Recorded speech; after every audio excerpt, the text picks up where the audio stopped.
with police, and this is the reason I started this video, or I was actually showing you a different video. It goes back to the point, though. I mean, I created these. I accomplished creating these, creating the Fifth Amendment cop car driver and non-driver. I accomplished creating the trifold. You have to have it on you, and you have to use it for it to work. When the cops are questioning you, you have to say, you don't have to be mean. You can say, respectfully, officer, you're questioning me. I'm going to invoke my Fifth Amendment right to remain silent. I'm not going to answer any questions without an attorney present. You don't have to be mean or rude. You don't have to be over the top. I realize I'm an over the top kind of character. Thanks, Plead the Fifth, for the super chat. I didn't see it. I see it up there at the top, but I did not. I don't think I saw it. Thank you. Thanks for the super chat. When the cops are at your door and they're asking you questions, that is the time they. Big Pharma games the system to block competition and keep drug prices high. Weight loss drugs are their latest target. Big Pharma filed new patents, hiked prices, and made them unaffordable. Hold Big Pharma accountable. Pass Cornyn Blumenthal.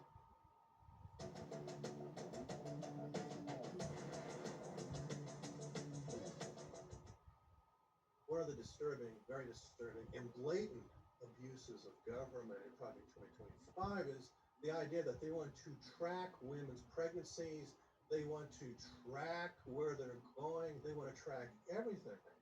What could be more repulsive than the government watching my daughter and granddaughter and trying to control their bodies and what they're doing with their lives?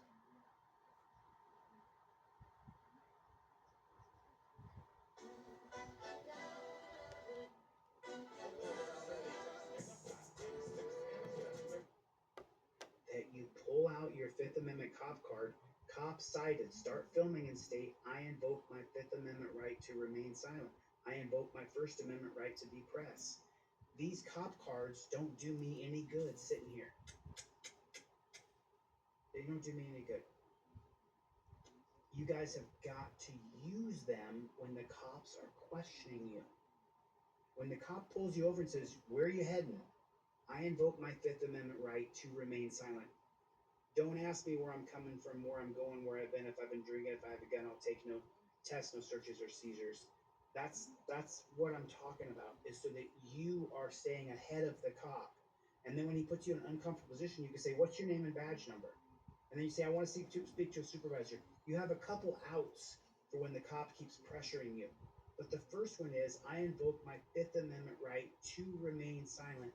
And you don't deviate from that, ever. You don't stand outside on your porch and have a conversation with them. And this guy's a young guy in his 20s, is in great shape, he's smart. Oh my god, like after it makes sense. Well, he's smart enough to fly a hand glider, but paraglider, but do not answer questions. He's not smart enough not to answer questions to the coppers. Really smart. I'm just gonna say, oh my god, like after it makes sense. I don't think really. Yeah, it's kind of a weird call. We got a call from, I guess, Brownsville. They got like drones going up and stuff. What they told us to check your ears. Yeah, I'm texting you right now, so everything's fine. Both of them? Yeah. Okay. Yeah, there's two guys down by they thought it. You know if they're gonna have to fly today? Yeah, he said he was up like an hour ago. Here's where it got a little bit weird. Obviously, the state troopers went out to my house and found out that I was alive. I wasn't involved You answered questions. You told them that you fly a glider. in a paramotoring accident whatsoever. And I told them that I actually knew the pilots that typically fly in the area that they were talking about. So I got in touch with them, and they confirmed that nobody crashed, everyone was fine. I told that to the officers, and the officers, I guess, still wanted to investigate. So they asked the names of the pilots Did you give them to them? that I'm referring to. I give them the names. What did he just say? The pilots that I'm referring to. I give them the names. Okay, do me a favor, all right? Just jot this down. Favors for Chili. Okay, the cops come to you, and they say, "Do you know who that guy was that wears the "We Don't Stop" T-shirt and the black headphones, you tell them no. I'm not going to give you his name. I know who he is, but I'm not going to give you his name. Why would you give the cops the names and the contact information of people that they're investigating? Nothing is done for your safety. Nothing. Everything is done to imprison you, to lock you in a dungeon, to put you in torture cuffs, to get you in front of a judge who will then convict you. You're not going to get a fair trial. You're not going to get a fair shake in court. That's not going to happen. And anybody giving the cops your information, you have to consider whether or not you consider that person your friend. If you have my contact information and you give it to police, you're not my friend anymore. I don't want the police having my contact information. What kind of bozo clown world are we living in? He literally says it without even hesitating. Of the pilots that I'm referring to, I gave them the names, and they wanted to follow up. Alright, well, sorry to bother you. Hey, sorry to wake you up. That was cool. That's super weird. Sorry, like you guys are running around trying to figure it out. Yeah. Yeah. Alright, thank you. Appreciate you guys. So after we said our farewells, they went away with the names of the pilots. I guess looked through their database, found the phone numbers, and gave my man Josh McGee, who was the culprit of this incident, a phone call. They call up my man Josh McGee, and they're like, "Hey, someone called. Apparently, a motor crashed. We got your information. Are you okay?" And he says, "Yeah, totally fine." So that's double confirmation, one for me, one for Josh on the phone. But yet they went another level. Look at that house that's got the white trash pool. "We got your information. Are you okay?" And he says, "Yeah, totally fine." So that There's the house back there with the white trash pool around it. See that? Got all that land. They got a white trash pool. That's amazing. We had those my whole life growing up. We had all kinds of white trash pools. That is a white trash pool, isn't it? Or wait, or is that a fence around a real pool? Ah, it's a fence around a real pool. I guess I'm the only one who had a white trash pool. Gosh, I feel so alone. it's double confirmation, one for me, one for Josh on the phone. But yet they went another level just to make sure Josh was okay. And they called out the local police, which showed up at Josh's place of work and spoke to him face to face to ensure that he was actually alive. Wow. I love this dude's, his whole shtick. I love it. Like, these are such cool shots, and you get to see him flying around, and, there's some loop-de-loop stuff here that looks like it's pretty dangerous, stuff I probably wouldn't do at my middle-aged age here. But this looks like it's pretty cool stuff. This guy looks like he lives a pretty fun life. I don't know. I don't know how long you're going to live a life like that as you fly around in the air. I don't know how much longer you're going to live, but I guess you would say, maybe living in a delusional fantasy world, thinking that the police are your friend. Turn this up here. Here, this last one was an ozone kiting wing called a Roadrunner, a harness, and a copy of the PPG Bible. And the official winner is Dana. So he's giving away his merch and stuff. Congratulations, bro. You got a cool channel. The delusion. So I think that the big tell in this, here's the big tell. Someone called. Listen to this. Apparently, a paramotor crashed. We got your information. Are you okay? And he says, "Yeah, totally fine." So that's double confirmation, one for me, one for Josh on the phone. But yet they went. Okay, so they confirmed there was no crash. So what are they really doing then? If they've confirmed on the phone, if the state troopers, wherever he is, have confirmed that it wasn't him and he's not hurt, and they confirmed the other guy wasn't hurt, so what do they do? Are they doing this to make sure you're okay, or are they doing this to let you know that the local law authorities are now on to you? Another level, just to make sure Josh was okay. There's the delusion I'm talking about with this amazing young man. Listen to the delusion he has. Phone. But yet they went another level, just to make sure Josh was okay. They didn't go another level to make sure Josh was okay. They went another level to make sure that Josh knew he had the cops over the top of him. I know I'm not old. I just turned 50. I don't feel old at all. I'm at an age now though where broken bones take a little longer to heal, where injuries take longer to get over.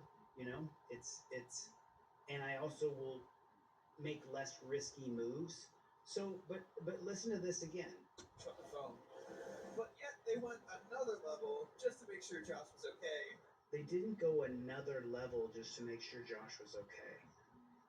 They went another level to let Josh know that the local police now knew who he was, had his address, charge him with the crime. And they called out the local police, which showed up at Josh's place of work and spoke to him face to face to ensure that he was actually alive. They didn't do it to make sure he was actually alive.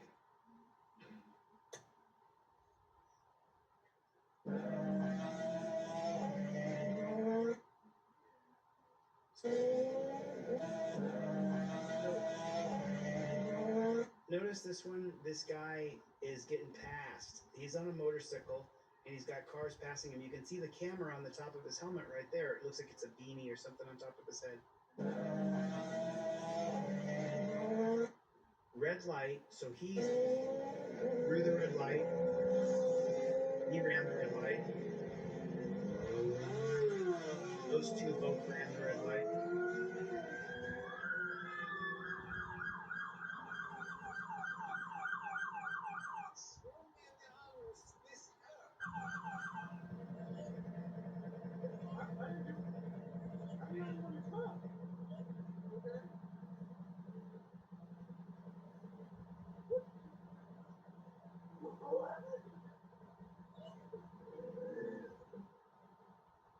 That right there in Laguna Beach, California, that is what you call an unlawful stop.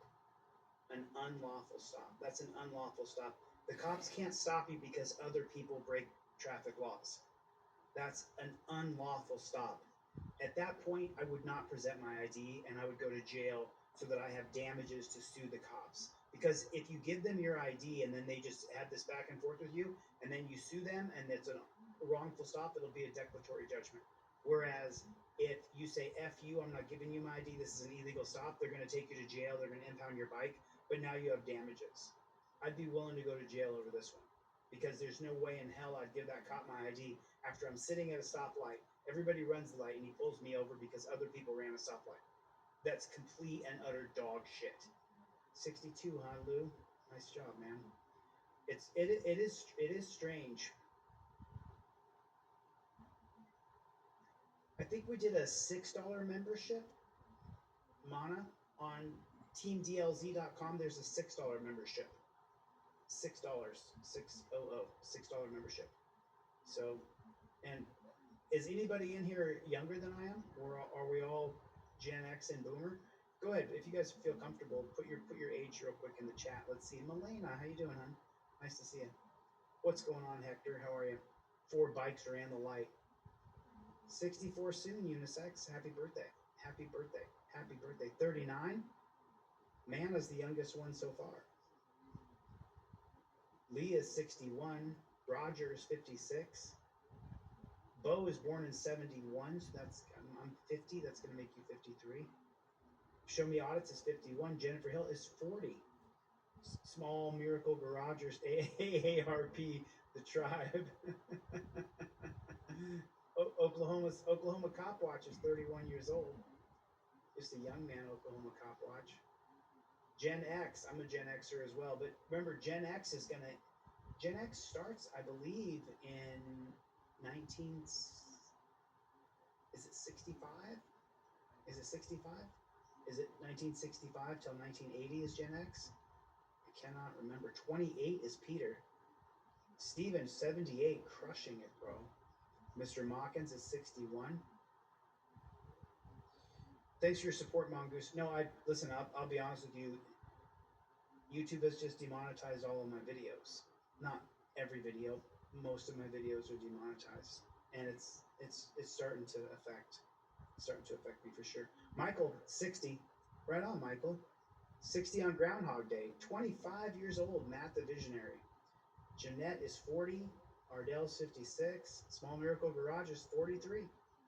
Man, 39 is Jordan. Just Willie is 49. Eric is 45. Wait till you get to be 67, says Joe. Sent you out your cop cards, Joe. Check your mail for your cop cards. Joel Juffus is 52. Jason D is 50. Boy, you got it. I plead the fifth is 12.